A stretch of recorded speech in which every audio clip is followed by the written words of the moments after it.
Hey guys, Film Recaps here, and today we're covering a 2021 horror drama movie called A Classic Horror Story. The movie flips off with the scenery of a lady tied up in a room. Shortly afterward, someone walks into the room with a hammer in his hand. Someone in the background watches as the hammer person finishes off the woman in captivity. After the movie intros, Elisa, an average woman, throws up and gets on the phone. The person on the other line asks Elisa what the problem was, and she says she's already thrown up twice that day already. After a little discussion about the doctor's appointment she had the next day, her mother, who's the person on the other line, tells her to stay calm for her test.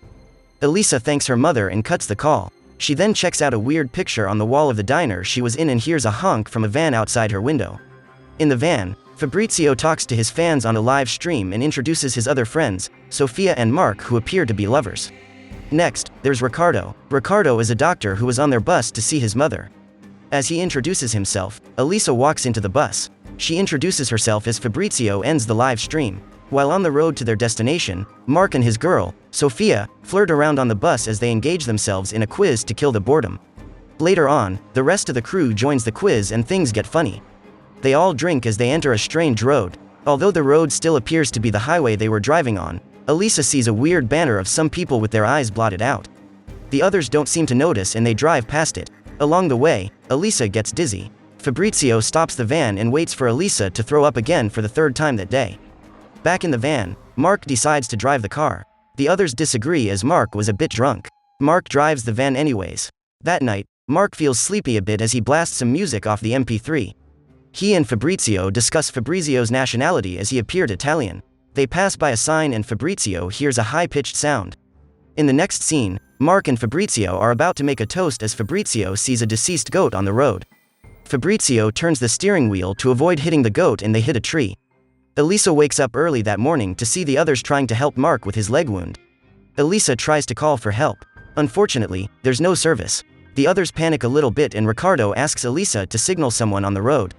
Elisa looks out and tells Ricardo there was no road. This shocks the others as they walk out of the van to check out where they were. Surprised but calm about things, the group trek a little further across the plain field till they reach a house. Sofia knocks on the door, hoping to find someone to answer her.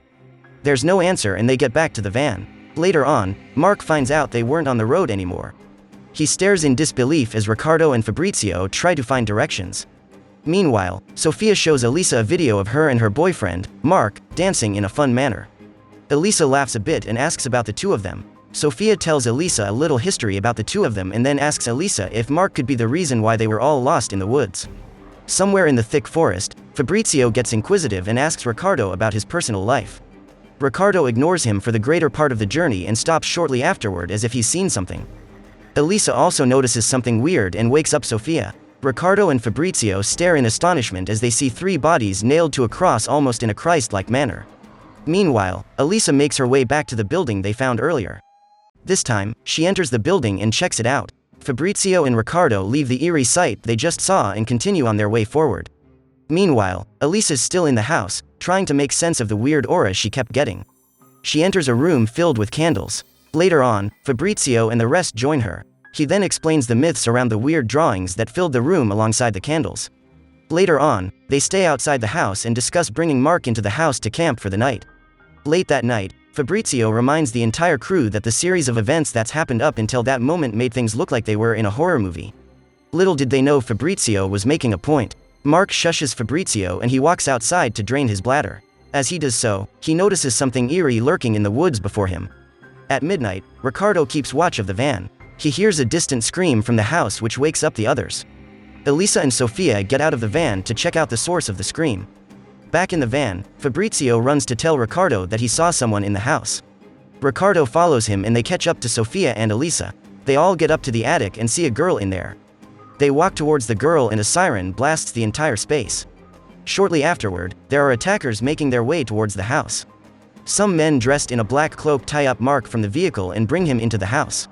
They place him on the floor with one of them holding a hammer. They break one of Mark's legs and continue hurting Mark. Later on, they remove their cloaks and turn out to be the entities in the myth Fabrizio was explaining to the group earlier on. They attach a device to Mark's face and take him out. Just then, the siren sounds again and they leave, taking Mark with them.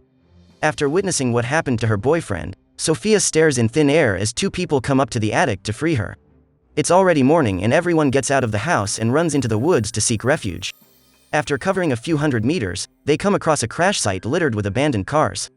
The group checks out the scene and finds out that they weren't the first people to be there, and Ricardo freaks out. He gets into an argument with Sofia which doesn't end well. The group disperses and Elisa goes to meet with Chiara, the girl they rescued back in the attic.